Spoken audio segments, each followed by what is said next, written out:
Thank you very much for the kind introduction. Thank you for having me, inviting me. I'm really honored and humbled to stand here. Thanks for coming out after a wonderful night of partying and superb festivities. This has been a beautiful conference, really. Everything, from the logo to the location, to especially the science. I'm a little bit the outskirts of catalysis, and I've really learned a lot, and I want to congratulate the organizers so much for doing a wonderful job and especially for inviting me. So, yeah, what my research is about is surface science. So as I said, it's really not central to catalysis, but I made it the foundation, if you think about it deeply, of catalysis. So I'm really impressed with the research that's going on. I've been to many talks. I think this audience really these researchers makes really an impact in the world for a better world. And I'm not sure if my research makes such an impact, but I think it's beautiful. So if nothing else, please just enjoy the beauty of nature that I will show you. Okay, so surface science, one of the beauties of surface science is that theory and experiment are really, really tightly interlinked. So if you do something experiment and you cannot model it with theory, then something is wrong either with your interpretation of the experiment or theory, and you really go in lockstep. So it's a very tight relationship. And if you think about it, like in DFT and surface science, ultra-high vacuum-based surface science experiments, it's really the same. One is computational, the other one is experimental. So in density functional theory, if you want to model a surface, you take a slab with periodic boundary conditions, and this is the surface that you're interested in. Every atom is known. In experiments, we take a single crystal. Every atom is known. DFT, if you think about it, is perfect vacuum, even though many DFT calculations are done for catalysis under very high pressures and temperatures. We like to do experiments in as perfect vacuum as you can achieve. DFT calculations really is strictly 0 Kelvin. Of course, then you can extrapolate to higher temperatures, molecular dynamic simulations, and so forth. We can also change the sample temperature, but the most beautiful experiments we do at 4 Kelvin. So it's a real, very tight interaction in this very, very idealized world, which I understand is far from where, in reality, catalysis is happening. And what I want to focus today is really about the atomic scale surface structure, because I think this is really the key to understanding the local surface chemistry. So that's the theme of my talk. So the talk will have 2 parts. The second part is really where it goes really well, where we can, by combining these 2 approaches, get insights in selected processes that are somewhat related to this hot topic of single atom catalysis. The first part of the talk is the challenges in my own field. So, of course, there is the perennial challenge of trying to connect to catalytically more relevant conditions. But I'm particularly interested in metal oxides because they're very promising and challenging materials. Their surface structure is often really complicated. So what I'll talk about is reconstructions. I mean, really massive restructuring of the top layers of a solid. And then many of the most interesting oxides are insulating, and the tool that we like to use, scanning tunnel microscopy, needs conducting samples. So that has been a challenge that I think in recent years has been overcome, and I want to share with you how we have been doing that. Before I actually go into the research and the result, just 2 take-home messages. So if you fall asleep, this is what I want to give you. So my main message really is new methods gives new science. And I think that's how a physicist like myself can make a contribute to your research, by developing new methods that you can apply to more applied questions. And then I'm deeply convinced in order to understand atomic scale surface chemistry, you need to know where the atoms sit. So before I go into the details, I want to start maybe a little bit unusual with the acknowledgement. I work with a wonderful group of people, blessed in so many levels. So I want to particularly acknowledge my two colleagues who co-lead the group, Gareth Parkinson, who is spearheading the effort on model single atom catalysis, and my colleague Michael Schmid, who is ultimately responsible for the quality of the work that I want to show. So we live and work in downtown Vienna next to a beautiful cathedral. We're also lucky because in Vienna, our group is almost purely experimental, but we have wonderful computational material sciences.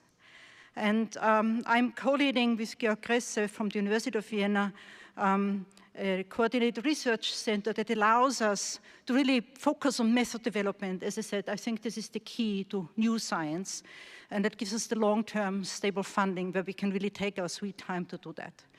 And the theory, so we do experiments, and the theoretical results that will be shown have been done by this group of people, both at my own university and the University of Vienna.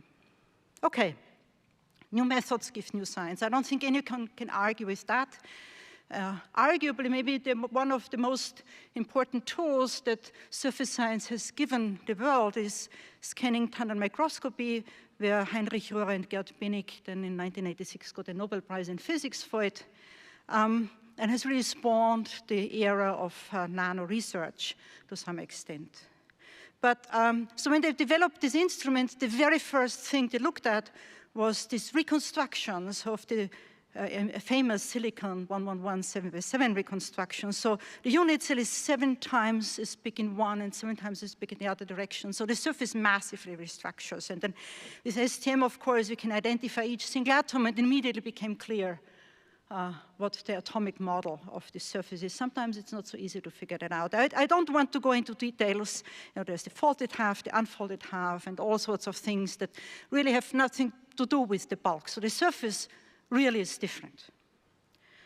So that's scanning tunnel microscopy, and has been wonders in surface science.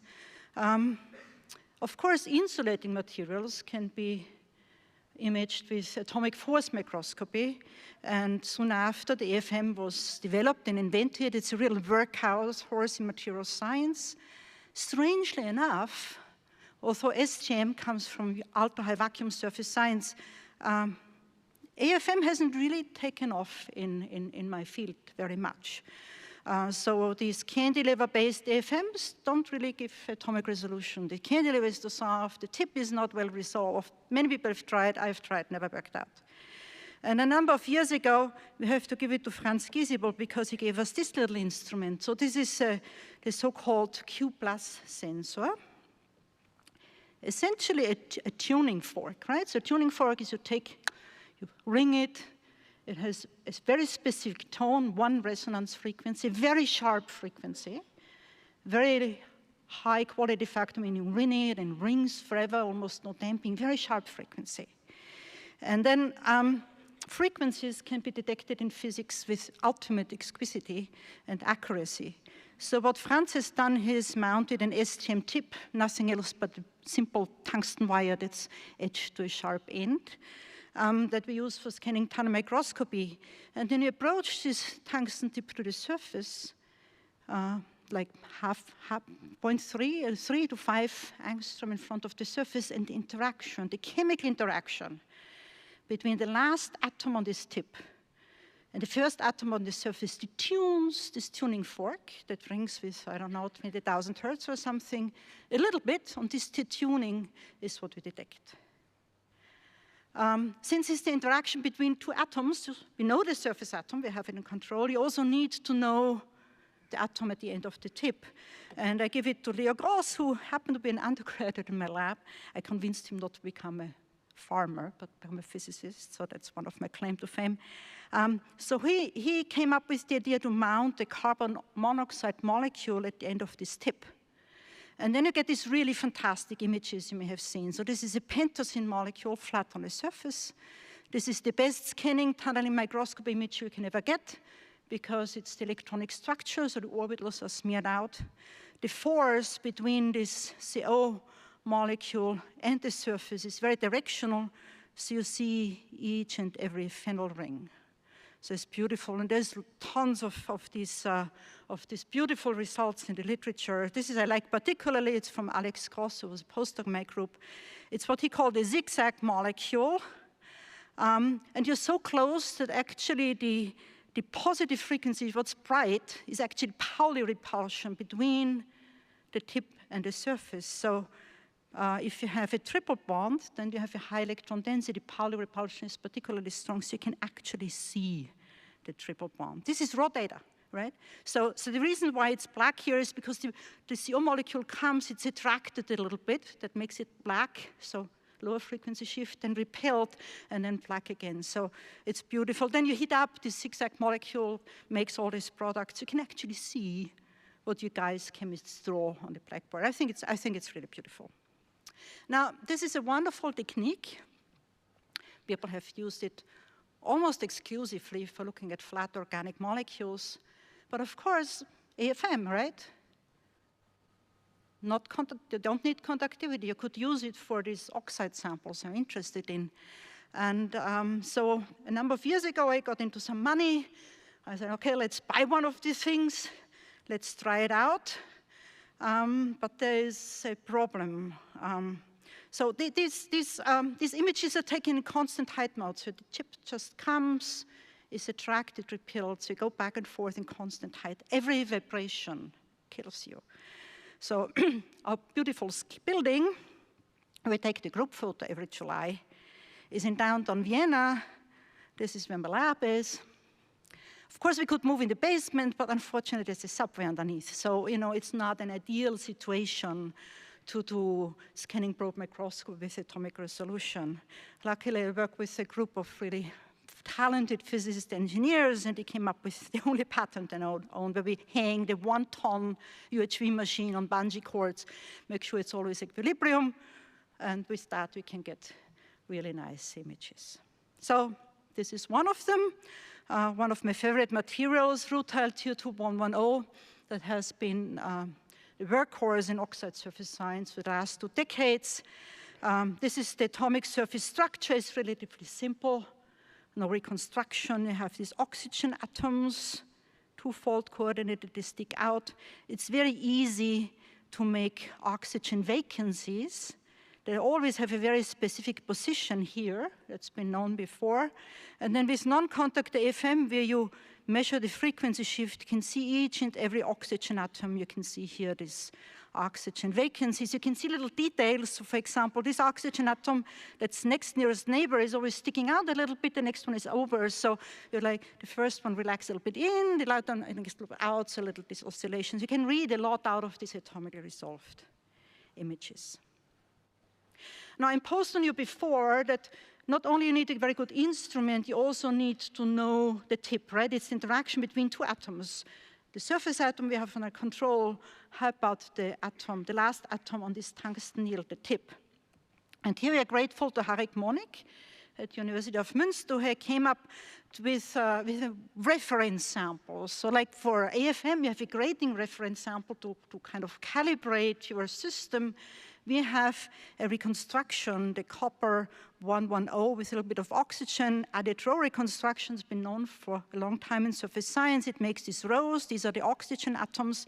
And then what you take and modify your tip. When you say copper tip, it means the tip itself is still the tungsten needle, but you drill it into the copper, and then it gets coated with a few copper automatically, right? And if a copper tip, perfect for spectroscopy, you can snatch up a CO molecule, and for the oxides, particularly good, you can then take one of these oxygens, just going in and snapping up. There's a tip change, you can see it. And then depending on what you have at the termination, it's calibrated, or this images how it looks with a copper tip, with a xenon tip, CO tip, and a copper oxide tip. And this one actually is the one we use, because this gives it the most detailed information. Okay, so let's go back to my challenge. Let's look at a very, very insulating material. One of the most insulating one, ADD band gap, is aluminum oxide, Al2O3. And we want to look at single crystals, right? And in UHV surface science, we want to look at single crystals. It's a random structure, ADV band gap, very interesting properties, support material for catalysis, I understand, maybe not corundum, maybe another structure, but still alumina, I hope, is maybe of interest to some of you as well. Well, you know, surface scientists have, of course, especially people who work in catalysis-related research, have been interested in alumina for a long time, and normally, because it's so insulating and all the techniques we use don't work, normally, traditionally what we have been doing, what many people have been doing, for example, a group of higher Freund, is to make a very fabricated sample with a very thin aluminum oxide overlayer, only a couple monolayers thick, and you do that by, for example, oxidizing a nickel aluminum surface. Now, very nice model system, but there's the question, you know, how does it relate to the actual material, like a bulk, right? So that's the question I want to answer. Now, just brief background. So this is the corundum structure. It's very easy, electrostatic configurations where you would cut in your computer, let's say, the slab to create the surface. You would cut between these two aluminum atoms, then you get the so-called non-polar stable surface. It should be quite stable. That's what should happen. When you put it in your computer and do some relaxations, you can see that these aluminum atoms really relax down. And what I'll show you later is they don't just stop there. What they want to do is they really want to go into the surface underneath, not being exposed and all, that expands the surface and makes for this reconstruction. Okay. Again, old problem. Sommerjai in 1970 was the first one to describe the aluminum surface reconstruction. You heat it at high temperatures in vacuum, it gets this root 31 reconstruction, meaning root 31 is 5.5 or something, so 5.5 times the unit cell in one direction, the second direction. So huge change of the reconstruction, a huge change of unit cell. Almost as complicated as silicon. One by one, there has been early diffraction methods where people, you know, surface X-ray diffraction, of course, you can use for insulating materials, where people have said, okay, really, you heat so high so the oxygen goes away as you make a reduced double layer of aluminum on top that makes the moray structure. As I will show you, that's, this model sounds intriguing, but has a few not very physical assumptions. Now, this is, I would say, the silicon 7x7 of insulating materials, and no wonder it has been tried to solve with non-contact A from decades, right? We're not the first one. So the first paper was by Barth and Reichling in 2001, more than 20 years ago. And they got something, atomic resolution, yeah? You kind of can see the atoms a little bit, right? But it's hard to learn anything from it. About a decade later, Lauritzen, yeah, same surface, improved a little bit. This is our image. So certainly in terms of aesthetics, I think there has been progress, right? So you can see it's the same structure, but much higher resolution because of this Q+ sensor and of the way we modify the tip. We can see some sort of defects that always sit the particularly positions at the surface. So this was with a, this was with a copper terminated tip. When you terminate with the oxygen atom, it doesn't look as beautiful. It looks a little bit more confusing, but the images, but the information you get is really wonderful because each of these dark spots is clearly where there's aluminum atom. Each of these bright spots is where an oxygen atom. So retractive and repulsive is this oxygen atom, right? So we can just read off what's on the surface. So that's really beautiful. So that's wonderful. We just have a surface. We put where the atoms sit. This is the top layer. Now the problem is the top layer is very different from underneath. Underneath, of course, we have the bulk. What's at the interface, right? And that's really, we have not a good handle on. Okay, we've tried to make cross-sectional TM, but it's a huge unit cell. It's hard to really see what is these layers. We know that it's not reconstructed very deeply, but one or two layers are really drastically changed. So we have solved it with a combination of what I call ML, where ML, of course, stands for machine learning. Again, we are lucky that we get the latest of the VASP code from Georg, where he has implemented this machine learning force field Gaussian approximation potentials. We started with simulating annealing and then DFT relaxations, and one of our students, it's now standard, so one of his students could easily do these calculations. The MS stands for my genius colleague, Michael Schmid. So it's supervised learning. The machine learning at this point was not yet at the point where we could really just throw it in a computer and say, okay, this is what you get. So there's a lot of human intuition involved, but together we could solve a problem that was intractable a few years ago.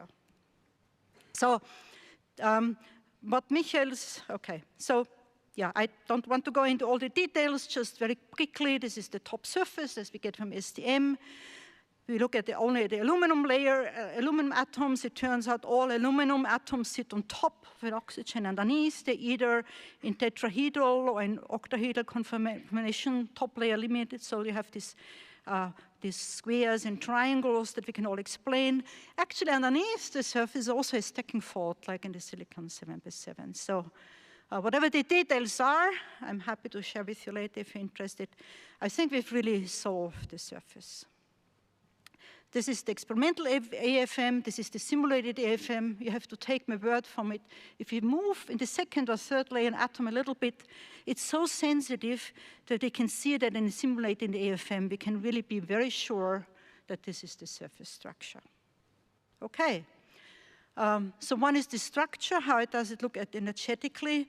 This is a standard way how the DFT community, Carsten Reuter and Matthias Scheffler in the early 2000s have come up with connecting a surface structure that changes its stoichiometry and trying to figure out what is the lowest surface energy of a configuration.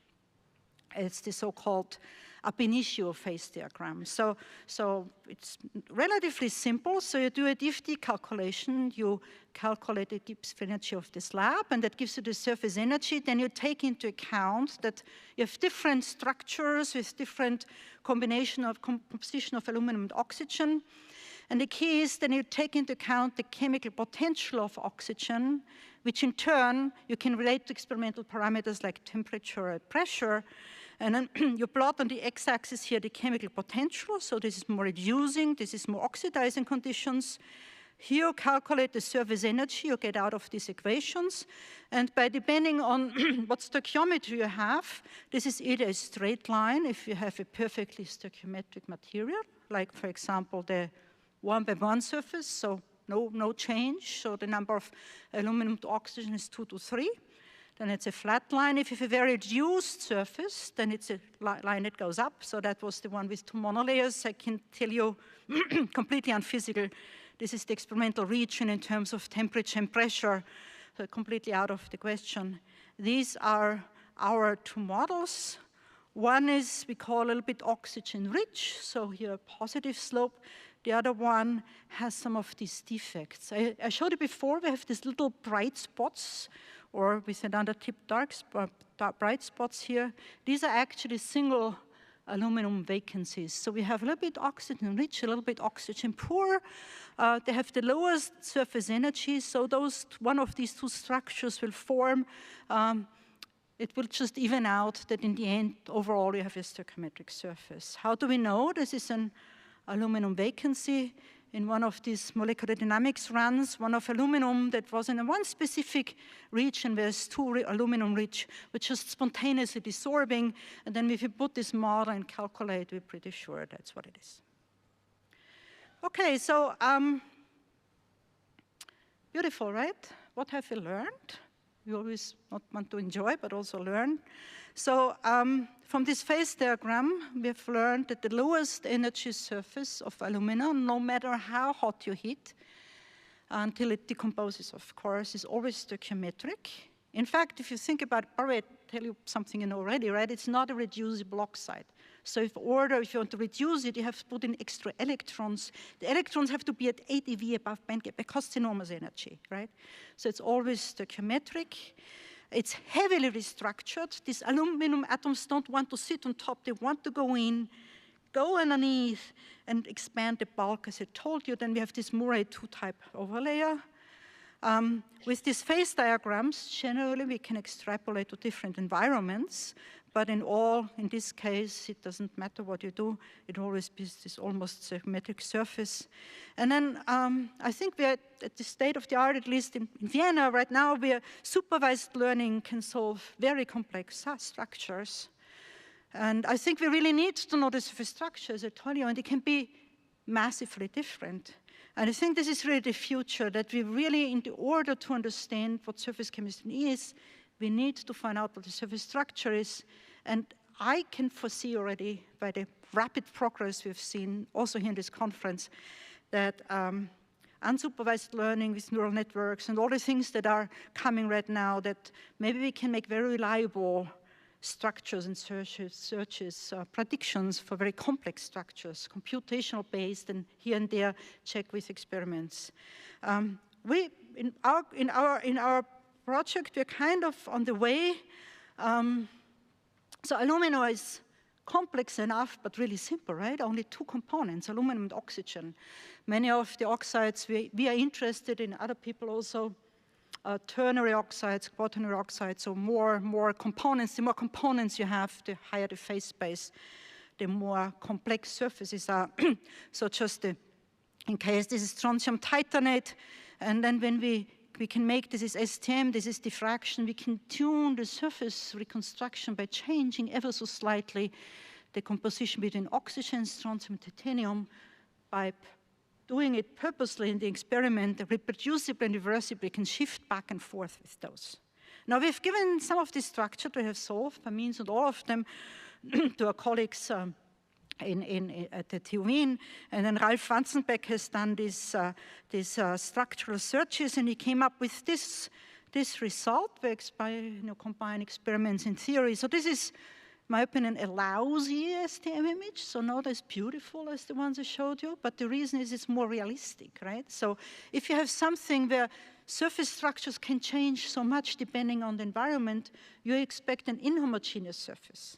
And out of these structural searches, then Ralf Wanzenbeck found all these different structures, very similar in energy, and they all coexist on the surface. I think this is really the future to go, where one can actually get out of these calculations what the surface structure would be and how it changes under reaction conditions. Okay, so this was the first part. The second part, maybe a little bit quicker, something we have solved or we're really working on. Something that I think here in this conference has also been discussed quite extensively, the so-called single atom catalysis, so meaning you take an active material, disperse it to its ultimate limit, making single atoms. This is one of the first papers I understand that has reported this, platinum for the oxidation on iron oxide. There have been so many wonderful works over the years with this concept, many, just an example. So why? Of course, I don't have to tell you, right? All these materials, platinum, iridium, and is super precious. If you can take advantage of each and every atom, then it reduces costs enormously. But it could also be fundamentally different, because now we have an atom that's bonded to some ligands, right? It's a little bit, maybe, ideally, like homogeneous catalysis, where each site is similar, is identical, and then you have very high selectivity. So, coming back to my original questions, right? Where exactly do the metals sit? Because the ligands matter, and in STM is beautiful as these results are, it's really hard to find out what is the local environment. Now, this is an almost ideal topic for surface science, given the limitations that surface science is always low pressures, low temperatures, and so forth, because we know where our atoms sit. The only problem is that normally if you put a metal like gold or platinum or something on a single crystal and you make it as perfect as we can, these are not stable at any reaction conditions. So gold, for example, you put it down at low temperature, it's freezing out. As soon as you heat up a little bit, even the room temperature, it makes little clumps, it makes little clusters. Now, a number of years ago, Gareth, at that time, was a postdoc, and now he's a professor with us. He found a very good model system where we can make model single atom catalysts, always with the same configuration of the atom, of the single atom. So this one is magnetite 001 surface with gold. This is vapor deposition gold at room temperature. Each of these dots is one single gold atom. Each one sits in the same configuration. You heat the thing up to 700 Kelvin, nothing happens. And then the atom coverage goes down, not because they evaporate or something, it just start enough mobility heating up. And the reason is that at this particular surface, again, it has a reconstruction that we figured out a number of years ago what exactly it was. Knowing where the atoms, it is essential. And in this reconstruction, we always have two undercoated oxygen atoms. And this is where virtually every metal that the vapor deposit goes. Everything goes to this site, for example, gold. And because this site is periodic, we have the whole surface covered with exactly the same type of gold single atoms.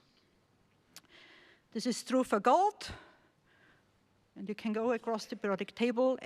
Almost every atom is the same. So it's a wonderful model system where you have each single atom in the same environment. The chemistry, I must disappoint with you, is really very simple. Essentially, we just heat up and we see how CO2 comes off the surface. So we put down the carbon monoxide, which is a good probe molecule. And then we look with thermal desorption, so we do it at low temperature, as a room temperature, heat up, see how much CO comes off, see how much CO2 is produced, so oxidation of CO.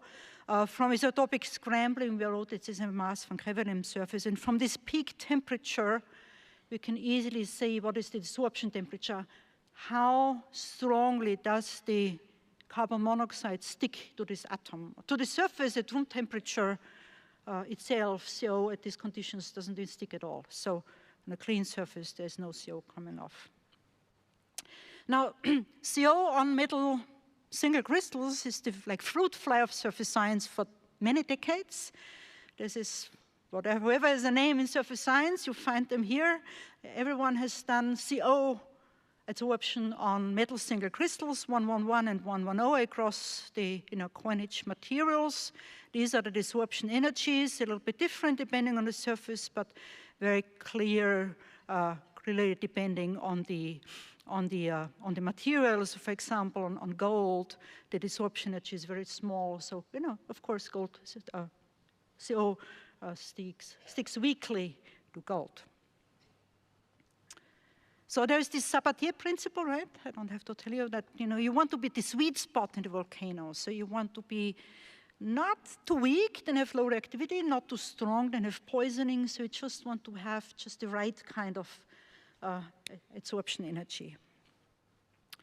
So and then there's this D-band model that's developed by Hammer and Norskopf that explains how the D-band of these metals can relate to the reactivity. And the question is, okay, this describes chemistry of bulk single crystals really well. How about one atom, right? How about one atom of this material, a single atom? Is it the same, or is it drastically different? So how does this compare to supported single atoms? And since we have this wonderful model system, we can tell. So these are the desorption energies from the literature. We take the desorption traces, we identify where it comes off, or maybe you could argue that this, we combine it with XPS, and then can see a clear peak shift each time, for example, CO desorbs. We can see that the peak shifts, platinum and more so. So I have to take my word for it. We know what the desorption temperature is, and we can then put our little colors. And you can see, for example, for gold, drastic change, right? Complete, much more strongly adsorption on a single atom of gold than on a gold single crystal. For some, it's the opposite, right? For nickel, nickel adsorbs CO much more weakly. Iridium, for example, much more strongly. And the beauty, again, is that we can directly compare with DFT because DFT needs to know where the atoms are. We know where the atoms are. So there's a very good relationship. There's always a little bit of an offset because of the functional that we use. We can go in and analyze in detail. Is it more like a metal? Is it a D-band? Is it more like an oxide? And I don't want to go to details. You can look at this paper if you like. We can really identify what is different from all these different metals. Iridium, for example, drastically different. Iridium, if you disperse one single atom, really looks much more like iridium oxide, which is, of course, one of the very good electrocatalyst and acidic solutions. Now, the physicists are a really strange bunch, right? You could say, okay, that's perfect, it's agreement, but we're always interested in things that doesn't work, right? So like, the standard model solves everything, but we want to find out where it doesn't work. So same thing here. Theory and experiment disagree completely for platinum, and as I show you why, we can find out why. So just one of these many detailed studies behind this work, but I just want to share with you one. So platinum on Fe3O4, what happens when you put down the CO molecule? So this is the platinum on this side. You put down a CO, it lifts it out, right? It's not innocent, it lifts it out, and it's a little bit tilted. That's the lowest energy configuration, DFT. If you can build it one way, it can also be tilted the other way. So it wiggles back and forth at room temperature. That's why we see this funny burger-type shape, right? This is too fast for STM to resolve. This is the CO going back and forth. And then when we just put a little bit of CO, because it's lifted out, actually this thing starts to move a little bit of deactivation of single atom catalysis. So I want to show you a movie that's taken over many hours. Let me see if it, doesn't work. Maybe, sorry, what happened now? Yeah, sorry, the movie doesn't work. Yeah, sorry. Guess should have tried before. Anyway, as always, where am I? Sorry. I wanted to show a movie where I can actually identify each and every atom. It work now? Media not found. No. Okay. Anyway, so we can watch how it accumulates. I think if you're interested, I can show you later. It's too bad, it's beautiful. What end up actually is that these platinum single atoms come together from dimers, and the dimers are very stable. And it so turns out that the CO2 production that we see really comes from these dimers. So then we can set up maybe this movie works. We can set up in the computer a process where we can be very sure from all experimental input, this is how it works. You have a platinum dimer with CO on it. It comes, it rearranges in mass van Greveland mechanism, it takes it out, and CO2 desorbs at the temperature and microkinetic modeling that we see. Okay, so I'm coming towards the end of my talk.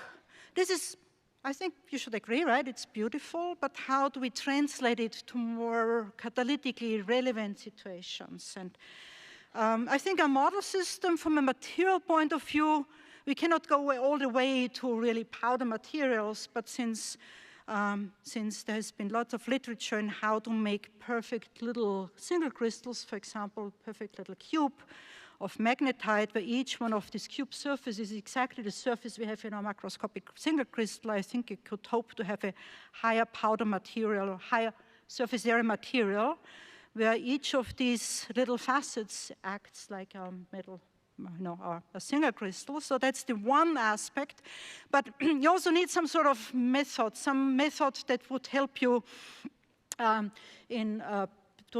to identify what you have in ultra-high vacuum conditions and more realistic conditions. And of course, infrared would be the ideal one, right? CO adsorption on materials. And I would love to give you, I gave you the desorption energy, I would love to give you the stretching frequency of all these different metals with CO on it, to give you like a benchmark to tell you how would the platinum in this configuration with CO on it look like in infrared, and what stretching frequency would have in another configuration. With all this data there, But we're waiting to do this iris. We're almost there. Because again, as simple as FTR is, under normal circumstances, it's difficult, like AFM, as difficult it is under ultra-high vacuum conditions and on oxide single crystals. And the reason is that, you know, of course, infrared reflectivity of dielectrics like bulk oxides is really low. If you want to stay warm, you take a gold blankie, right? You don't take a glass blankie. So it's really low, a couple orders of magnitude lower than a metal. It kills you, and then the density of these active sites are super low, right? You have isolated vacancies. So all these things make it almost impossible, but I have two genius people, David Rath, who just finished his PhD, and the senior scientist, Jerzy Pavelek, who worked for the last 5 years to connect an FTR spectrum, so a Bruker spectrometer, to an ultra-high vacuum chamber, and they designed and built and analyzed and designed this beamline here. And now we have a signal-to-noise ratio that's 40 times better than what's out there in the literature. And the key was thinking about the physics of it, okay? The thinking about the physics of it, because it matters the angle of incidence of this beam on your flat single crystalline surface. So just, I don't want to go into details, but the key is really here where the sample is. We come with the infrared sample. We have a parabolic mirror that focuses the infrared beam on the sample, on the spot we have had sorbates. The next one where it goes then to the detection. This infrared beam comes almost parallel, and we have an aperture here where we can cut out some of this parallel beam. If you cut out the lower part, it comes under grazing incidence. If you cut out, sorry, if you let through the lower part, if you let through the upper part, it comes out in more steeper incidence. And it so turns out that the reflectivity, the band inversion, so the reflectivity, the band you see, changes at the Brewster angle. So this is the Brewster angle for this material, TO2. It's around 66 degrees. If you're in this regime, then you have a negative excursion. This is one monolayer CO. If you're in this regime, then you have a positive excursion. If you want to maximize your signal by just opening up, these two things quench and have almost no signal at all. So it was a really ingenious kind of little thing. With this instrument, I promise that in maybe a year or so, we can give you the stretching frequencies of all these middle atoms on Fe3O4 and other materials. Okay, I'm done. I tried to show you atomically solved, more surface structured in chemistry. My conclusions are simple. I think new tools give you new science. I think we need to know where the atoms sit. We're on the way to find out, and the future is bright. Thank you.